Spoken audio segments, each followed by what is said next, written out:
Sanctions on Iran, International Court of Justice rules against U.S. The International Court of Justice, ICJ, has ordered the U.S. to ease sanctions it reimposed on Iran after pulling out a nuclear deal last year. The ICJ sided with Iran, which said the sanctions were causing suffering and were in violation of a 1955 treaty. The U.S. argued the court had no jurisdiction in the case as it concerned its national security. The rulings of the ICJ, which is based in The Hague, are binding, but the court has no power to enforce them. It is the main judicial organ of the UN and settles legal disputes between member states. But the BBC's Hague correspondent, Anna Halligan, says both nations have in the past ignored the court's rulings.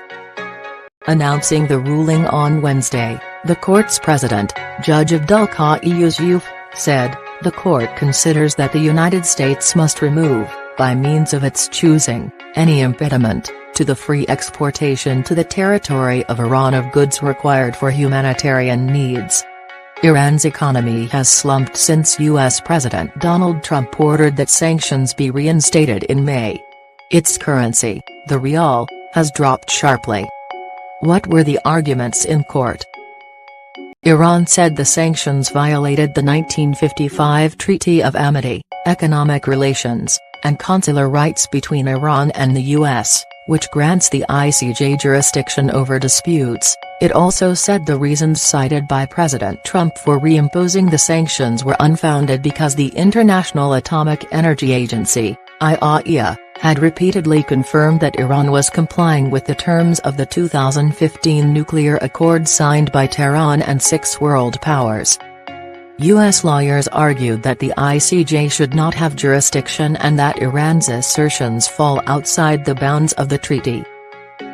The ICJ has ruled previously that the 1955 treaty is valid even though it was signed before the 1979 revolution in Iran, which saw the US-backed Shah overthrown and heralded 4 decades of hostility between the two countries.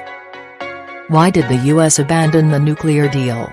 The 2015 accord saw the Islamic Republic limit its controversial nuclear activities in return for relief from international sanctions.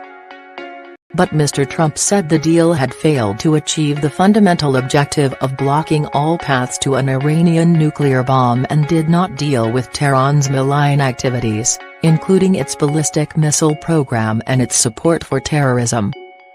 In an attempt to compel Iran to agree to a new accord, the president reinstated sanctions that targeted the Iranian government's purchase of US dollars, Iran's trade in gold and other precious metals, and its automotive sector. In November, a second batch of potentially more damaging sanctions will be reimposed on Iran's oil and shipping sectors as well as its central bank. The other parties to the deal, the UK, France, Germany, China and Russia, have pledged to abide by their commitments under the existing deal. But many major firms have already pulled out of Iran.